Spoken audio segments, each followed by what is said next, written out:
ট্রান্সমিটারের জন্য নতুন রাস্তা তৈরি করা আছে, তোমরা দেখতেই পাচ্ছ। দেখো খালের উপর থেকে নতুন করে রাস্তা তৈরি করা আছে, যে আমাদের মানে গোবরঝুড়ি ব্রিজ আছে, ওর উপর দিয়ে গেলে ব্রিজটা ভেঙে যেত, তার জন্য নতুন করে রাস্তা করে ট্রান্সমিটারটা পাস করা হচ্ছে। তোমরা দেখো কতটা বড় ট্রান্সমিটার, আর 150 চাকার গাড়ি। দেখো শুধু চাকায় ভরা ভিউয়ার্স।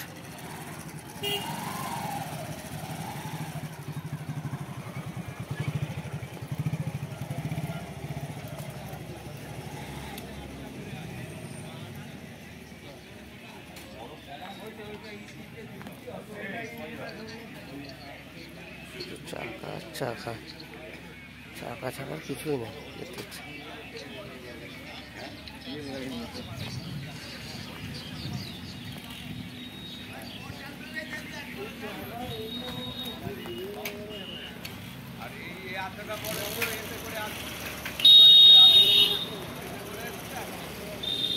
তার জন্য একটা লাইক করো, শেয়ার করো, কমেন্ট করো। আমাদের চ্যানেলে নতুন আসলে সাবস্ক্রাইব করে দিবি। আর এইরকম নতুন নতুন ভিডিওর জন্য চ্যানেলটা সাবস্ক্রাইব করে দিবে।